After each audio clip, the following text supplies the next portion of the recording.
go a couple possessions before. They were up 21-0. They had the ball 4th and 1. They were going to go for it. Then all of a sudden they call a timeout, and instead of going for it to try to get the ball first down for a 28-0 lead, they decide to kick a field goal instead. What impact do you believe that play had on the game compared to the fake field goal? We're talking about. I said, man, you got to go for it here, right? This is when you really step on it, and this is when you put this game away and make them feel inferior, right? Because again, you'll go up 28-0 now, and you're showing kind of all the bravado. You let them hold you, and it's a big deal for them, right? Of evidence throughout the years that Bill O'Brien has made his own decisions. I'm not saying he didn't consult with people or he didn't tell anybody, but he's made decisions for personal reasons. DeAndre Hopkins was a personal reason. Bill O'Brien, are you saying I got rid of DeAndre Hopkins to start to build layers of players for the Houston Texans in the future? First of all, what give you the nerve to think you still gonna be there? Who's telling you you can make these moves and we can wait 2 or 3 years from now to possibly have a run at winning a Super Bowl, let alone trying to win more than 1 or 2 playoff games?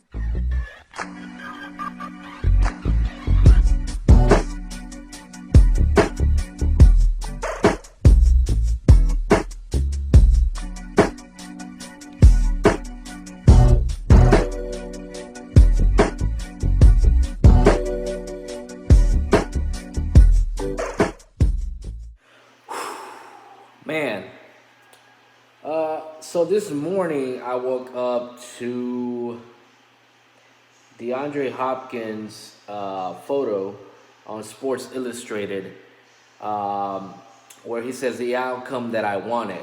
At first I didn't really pay much attention to it, but then I saw a couple of quotes from the article, and I thought, oh, he's really revealing what went down. So start off titled, DeAndre Hopkins will define himself and his future. Says why he knew it was over in Houston, what he thinks of criticism he's taken, and how he found his way to a new team in the most lopsided trade of the NFL offseason. It starts off this way. As the Texans shot to a 24-0 lead over the Chiefs in the AFC divisional playoff round, without DeAndre Hopkins stalked the sideline. Do not get complacent, he warned teammates, knowing that Patrick Mahomes would continue to sling passes, that Kansas City entered the game as Super Bowl favorites. Then a football apocalypse. The wild scores, the wilder bounces, the disastrous 4th down play call, the countless "this game is drunk" tweets, and of course the Chiefs' epic comeback. But that's not what Hopkins will remember about that afternoon. He'll remember the shot he took to the midsection in the second quarter, the one that took his breath away, that required x-rays at halftime, that tore cartilage in his ribs. He'll remember jogging back on the field only to dislocate his right index finger early in the third quarter. I didn't care, Hopkins said. I popped it right back into place and kept going. His final tally, 9 receptions, 118 yards, and 2 injuries for a man who described himself as both the toughest player, having missed only 2 games, both meaningless regular season finales in 7 seasons, and the best receiver in the NFL. Man, does this article start booming. I mean, getting right to the nitty-gritty, which is, I gave you my all, my soul, my strength, my spirit, and at the end of the day, you took it and tossed it away like it was nothing. Man, this article start to make your blood boil, because this is just the beginning. He begins to illustrate and paint the picture of the relationship, because he doesn't call it a relationship, between O'Brien and himself. And man, does it get deep. They were breaking down the Sports Illustrated article by DeAndre Hopkins, man. And oof, do you have to sit down for this one, man? It'll get your blood boiling, like I said. It'll get you wanting to go and march straight to O'Brien's front house and demand that he be gone, man. This is ludicrous, man. It's followed by, despite the gut-wrenching loss, last season seemed to mark more of a beginning for Houston than an end.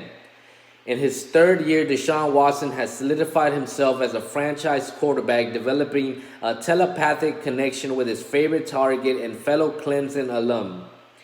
Hopkins and Watson could draw up plays in the huddle, Sandlot style, like for 2 of the touchdowns they connected to beat the Colts.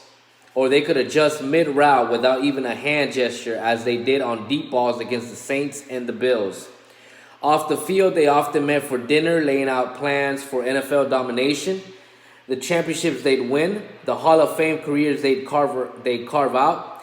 When Hopkins' confident Michael Irvin watched the duo interact, they reminded him of himself and Emmitt Smith, because they won 3 championships with the Cowboys. In other words, the Texans stood on the precipice of greatness. Whew, man, I'm getting chills just reading this article, bro, because we know it. We know it for a fact, man. They're right there.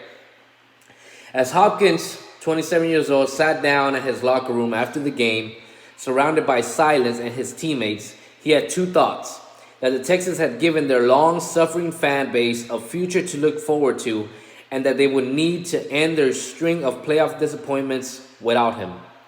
The wideout had spoken to his family throughout the season about his desire to start over with a new team, and more specifically with a new boss. He believed that Bill O'Brien, the lone NFL coach to also hold a general manager title, had been shopping him for more than a year. Facts.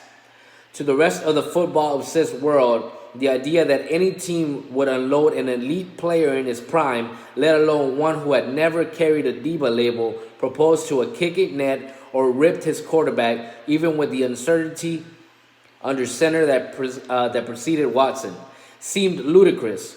But the trade that shocked the rest of the NFL came as no surprise to Hopkins. That January afternoon at Arrowhead Stadium, he tugged off his jersey, made with reporters, and crisscrossed the corridors until he found his mother, Sabrina Greenlee. We talked about this before the year, she told him. I know you guys had success as a team, and you got further than in any year in the past, but you're ready to go, and I'll be your number 1 supporter. Anyone who knew Hopkins, his story, and his relationship with O'Brien would understand his thought. At that point, though, few did. His Houston tenure was over, despite the teammates he loved, the quarterback he bonded with, and the city that had become his adopted home. What Hopkins knew, bro, this makes you so mad, bro.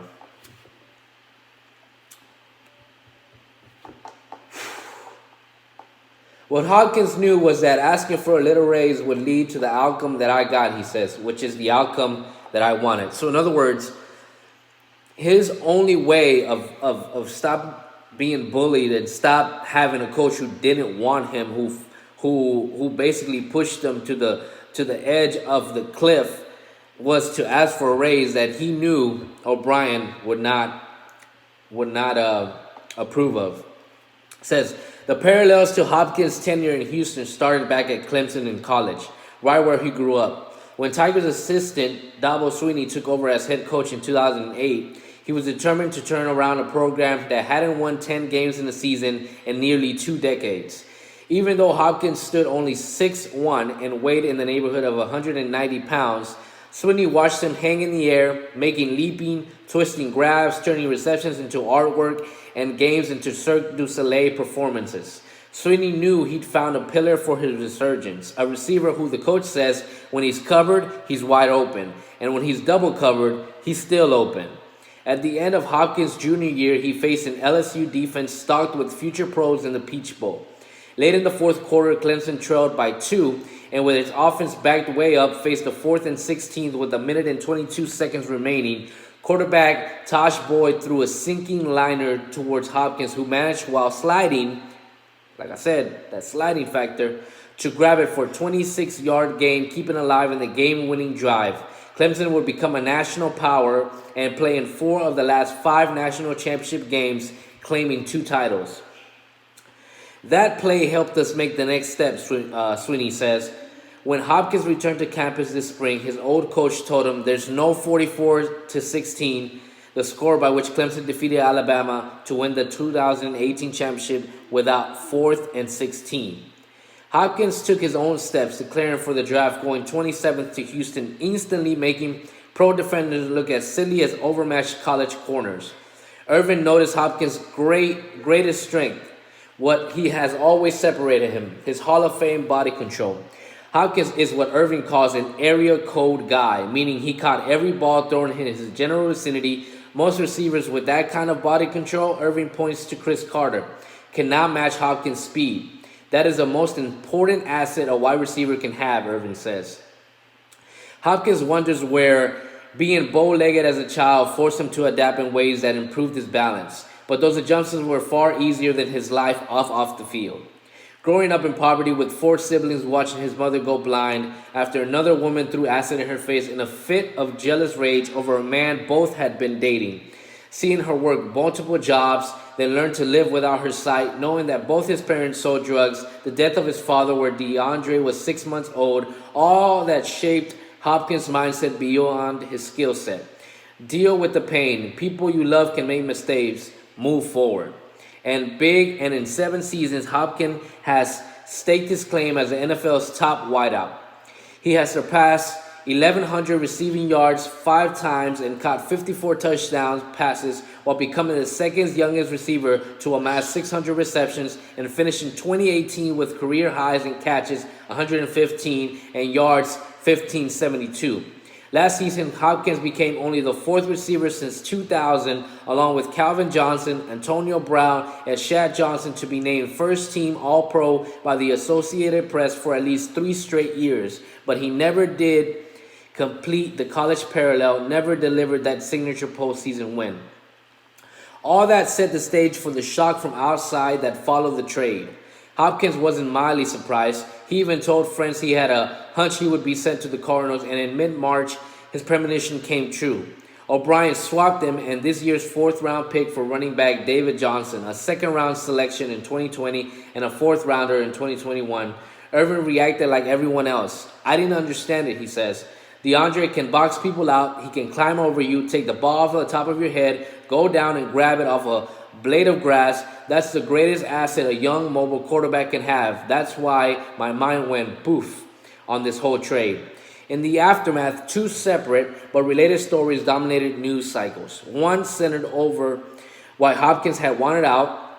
The other disparaged the package Houston received in return. O'Brien told season ticket holders on a press conference call that the move had been made in the best interest of his team, even spelling out T-E-A-M, team. Hopkins took the call from O'Brien while working out with Julio Jones in Los Angeles. Their initial reaction? We both smiled. Hopkins says, the coach adopted a business-like approach for the brief exchange. His tone and message exactly what the receiver had expected, given the tenor of their interactions over the past 6 seasons. There was no relationship, Hopkins says. Make sure you put that in there. There's not a lot to speak about. Watson, meanwhile, had just finished his own workout with his private quarterback's coach, Quincy Avery, who saw dozens of messages about the trade when he picked up his phone. Avery told Watson, who thought he was joking. The quarterback ran to grab his own device and sat down immediately, trying to make sense of the news. Even he was shocked. Wow, Watson said over and over, before posting a Drake lyric on Twitter, the one that resonated across the NFL. Iconic duos rip and split at the seams. Houston framed the move as an unfortunate economic reality. Hopkins has signed a 5-year extension in 2017 that guaranteed him $49 million, more than any receiver in the league. But that deal quickly became outdated. And in 3 years, that remained none of the money. $12.5 million next season, $13.5 million in year 21, and $13.9 million in year 22 was guaranteed. Hopkins wanted another extension at or above Jones' salary with the Falcons, an average of $22 million, especially considering that the Cowboys just paid Amari Cooper $20 million on average for an inferior talent. The Texans will also soon confront a salary cap crunch. If, as expected, they commit huge contracts to Watson and left tackle Laramie Tunsil. The latter a practical necessity because of the bounty they dealt to obtain him from the Dolphins 8 months ago. Hopkins knew that in this team's recent history it had only redone one contract with more than 2 years remaining, which is Andre Johnson's, and only extended one player who had 2 years left, which is J.J. Watt. But wasn't he the same kind of generation talent? As Irvin assessed the trade from afar, he continued to feel as if he wasn't hearing the full story. This divorce, like most divorces, but especially sports breakups, could have been just about money. Every player on every team wants more. So Irvin spoke to Hopkins, who said all the right things about respecting O'Brien and wanting a new start. But Hopkins also phoned back 2 days later, and in that call, they discussed an earlier meeting with O'Brien that helped explain why he wanted out. It took place during last season, which was odd because O'Brien and Hopkins had rarely met privately before. Hopkins can't recall his coach ever asking about his personal life or expressing concerns about his off-field choices. But in that meeting, Hopkins told Irvin that in reference to Hopkins' friends, O'Brien's brought up another player he had coached, former Patriots tight end Aaron Hernandez, the convicted murderer who hanged himself in prison. O'Brien also used the term baby mothers to refer to the mothers of Hopkins' 3 children, 2 boys and a girl. He's not married. O'Brien's confidant said that they doubt the coach used those exact words, but because the men lacked depth in their relationship, the sentiments that O'Brien expressed didn't come across as genuine concerns for Hopkins as his well-being. They seemed like answers to why they had no relationship in the first place. They felt like judgments from a coach who didn't seem to care about him, plus the outdated contract. Hopkins doesn't deny that meeting, but prefers to not delve deeper, saying, only if I let the judgment of other people dictate the reality of my life, I wouldn't be in the position I'm in now. O'Brien, citing a similar desire to avoid a public back and forth, declined to comment beyond, we wish him the very best in Arizona. Irvin, as it is in his nature, doesn't mind a little delving. He knows that Hopkins has never been arrested, that he counts CEOs and spiritual mentors among his friends, and unless there was something that hasn't come to light, that his childhood companions had never proved to be an issue. Listen, every black athlete in the league has friends like Hopkins does, Irvin says. DeAndre should be commended, not criticized, for getting to where he is from, where he came from. After the second call, the trade at least made some sense to Irvin. It wasn't just about contract, although it factored in, and by asking to redo it, Hopkins knew he could leverage the way out of town. I knew I had to do something. Honestly, Coach O'Brien should want this out to say, this is why I made the decision. I'm not that crazy, Irvin says with a laugh. He should be thanking me. Once Irvin shared the meeting contents on ESPN, anonymous sources began to paint a picture of Hopkins as a malcontent who has started to decline. Hopkins believed that sources hoped to tarnish his name and justify a trade that had been widely planned. The reaction around the league spoke less to why Hopkins left and more to the value Houston received in return. One of 3 significant missteps: the Tunsil and Hopkins trades, plus the fake punt against the Chiefs, that have called the nature of O'Brien's tenure into question. In fairness, O'Brien does own a 52-44 record as a Texans coach, complete with 4 playoff appearances and 2 postseason victories. It's his GM performances that's harder to defend, especially when Buffalo gave up more for Stephon Diggs than Arizona did for Hopkins. This is why you don't make your coach your general manager, wrote on NFC GM in a text message to Sports Illustrated. Laughable, an NFC personal executive told Sports Illustrated, followed by 3 crying emojis and 1 animated shoulder shrug. Even in a year when Hopkins' statistics dipped relative to his high standard of 2018, many around the NFL still seem to see him as a transformative receiver more than they see O'Brien as a capable GM. Hopkins did address some of the anonymous criticism with Sports Illustrated, but first he said, obviously we know where all this is coming from. He didn't practice often enough. Hopkins says that stems mostly from 2018 when he tore his ligaments in his left ankle, requiring tight stroke surgery, suffered other maladies like turf toe, and was iffy to play most of the season, missing practices but no games. Notably, the Texans won 9 straight in his best pro campaign, making it hard to argue his absence hurts the team. No evidence, Hopkins says. Go back and check the practice film. He hung with the wrong crowd. Hopkins laughed at this and says his best friend and housemate is his cousin DJ Greenlee, a marketer for a sports agency in California. He spends time with fashion and furniture designers, architects, developers, family, and fellow athletes. Business leaders send him books to read, the latest Extreme Ownership, How U.S. Navy SEALs Lead and Win. The volume is fitting given the events of this spring because Hopkins says it details how the best teams come together. The relevant takeaway, the necessity of organizational alignment. His play dipped in 2019 when his yards after the catch and yards per target went down. That ignores mitigation factors. Speedy wideout Kenny Steele and Will Fuller both missed significant time, allowing defenses to consistently double Hopkins. He still caught 104 passes, still gained 1165 receiving yards, and still had a catch percentage of 69.3% and nearly matched his high from a year earlier, 70.6. Most number one receivers would consider that a career year, all for a playoff, capital T, capital E, capital A, capital M, DeAndre Hopkins says.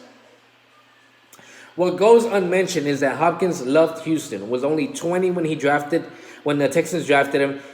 Then he became a leader and mentor, immersed himself in the community, stood up for those who could not stand up for themselves, found a quarterback he believed in, and led Houston to the postseason 4 times. It's not the city he had an issue with, and he's not the person the fan base now targets with its ire. A Change.org petition seeking the ouster of O'Brien has more than 23,000 signatures, and more, I believe.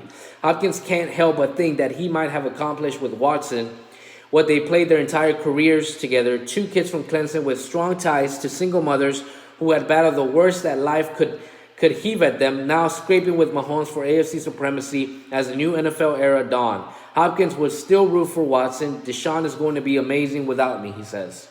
1 month after the trade, Houston moved to find a replacement atop its receiver depth chart, sending draft picks to the Rams to acquire Brandon Cooks, a speedy wideout with a long history of concussions and the rarest distinction of having been traded 3 times, a less durable, less complete version of Hopkins. Meanwhile, Hopkins' arrival in Arizona, along with Tom Brady's move to Tampa Bay in the same 48-hour period, further reshapes the NFC. As for O'Brien, the anonymous sources, teams have different philosophy, Hopkins says, and he must respect them. The Patriots, where O'Brien was an assistant, wins championship without a highly paid receiver, Hopkins says. Some of those philosophies do work. Hopkins called his mother as those anonymous sources drilled holes in his reputation. I'm not perfect, he told her. I've made mistakes, but after what we've been through, he trailed off. She knew. While Hopkins dealt with the aftermath of his trade, he leaned on what he has always stood for. He knew, even as an impoverished child in South Carolina, that he was different, gifted, sure, but more than that. He didn't dress like the other children in his neighborhood. He scored discount stores to find colorful scarves and brand new name shirts. He argued for individuality and racial equality with anyone who disagreed. He grew dreadlocks because he discovered a widespread policy that people who wore them could still be discriminated against at work. For his individuality, he believes that he was judged along before he never sat in O'Brien's office. That's what happens, especially in America, Hopkins says. That's why I wear my hair up with pride, because I know that we as people drew strength from our hair. I will never cut mine because I know who I am, and there's power in knowing exactly who I am. Interesting, because Will Fuller just cut his, so did O'Brien force Fuller to cut his dreads? Hopkins always told teammates to make their own decisions, that they didn't have to wear gold chains because other players did, but that if they wanted to, they could. When Colin Kaepernick started kneeling during the national anthem in 2016 to protest police brutality and racial inequality, Hopkins went out and grabbed 10 Cap jerseys. He caught flack from what he calls those racist Russian bots on social media, but displayed his respect of the message publicly with pride. Then came the week that embodied DeAndre Hopkins, that foreshadowed how he could and would handle this trade this spring.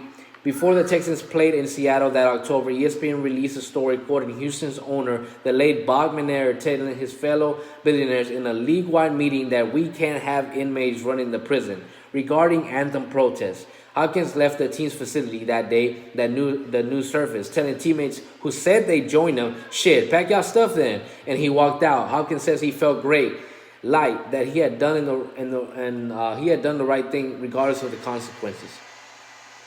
Hopkins denounced the comment, saying he wouldn't sugarcoat his feelings, that he felt like a slave, that this was a master ordering his workers back to the fields, but even then he showed empathy to McNair, who Hopkins noted was older and from the South, where Hopkins knew firsthand how deeply entrenched the more troubling history of America really was. Even now, without excusing McNair's comments, Hopkins says that McNair was a good man who changed Hopkins' life and that he hopes McNair rests in peace. Hopkins showed more understanding for McNair's background than O'Brien would show for his. Of course, the inmates' comments was bullshit, Hopkins says, but I'm not going to feed into the negativity. America is built on certain values, and some of those values aren't in the interest of people like me. That's just the world we live in. It's crazy. Throughout his career, just as in that moment, Hopkins continued to define himself rather than allow others to define him. He has helped his mother start a nonprofit to aid survivors of domestic violence. He dived into interior design, having planned an off-season work trip to Italy this spring before the coronavirus swept across the world. He wants to mock up more comfortable, more functional office chairs for a nation of cubicle dwellers checking out the fantasy football teams. And he says he's closing in and starting his own business where he will team up with the luxury brand Golden Goose, a company that he says understands that imperfection can equal uniqueness, that voice is important, that someone like him can create something more timeless than even his football career. He's a reader, a designer, an activist, and a football player. Did that hasten his exit from Houston? He doesn't say that, but he does say that anyone who thinks such individuality might hinder access on the field should check out the career of LeBron James. I don't think anyone would dare say he's hurting the team, Hopkins said. Friends have tried to make Hopkins feel better, calling the trade the worst in the history of Houston sports. He appreciates the sentiments, but in a way there's no different to him than the barbs coming from those anonymous sources. Instead, a quote from one mentor resonated more than any other. What happened yesterday isn't real. Meaning Hopkins says that no matter what happens, you have to move forward. Anger won't help him in Arizona, which is why he's not demanding a new contract, even though both sides are working toward one that might make him the highest paid non-quarterback in the NFL. A presumably friendlier coach in Cliff Kingsbury should help.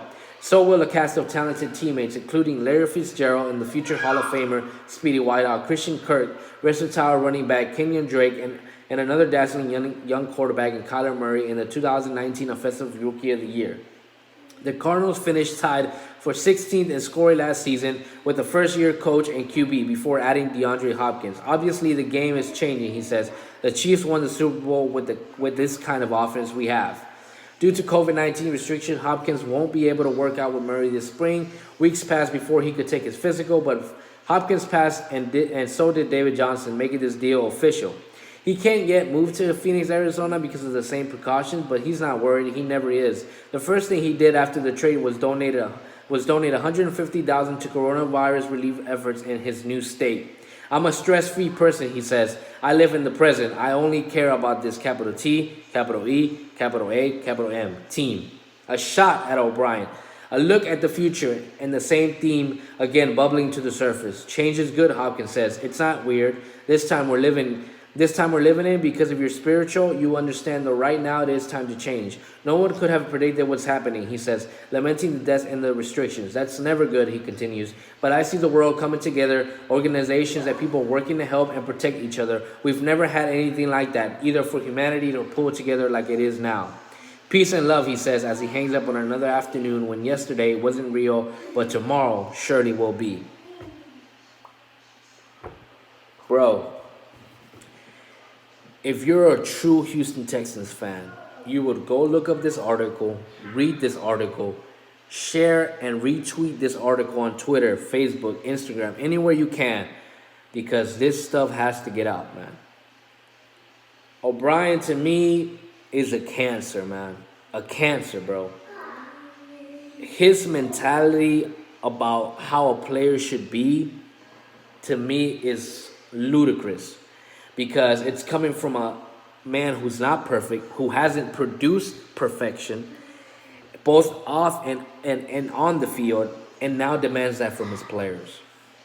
From a man who took over a program in Penn State, who went through everything they went through with their scandals, you would think we'd have a coach who would be more relatable to players. But like I've said in my previous videos, we have a head coach / GM / part owner who doesn't give a damn about anyone out there, but only cares about him and what they speak about when it comes to Bill O'Brien. So Bill O'Brien, I got a message for you. Go eat some shit.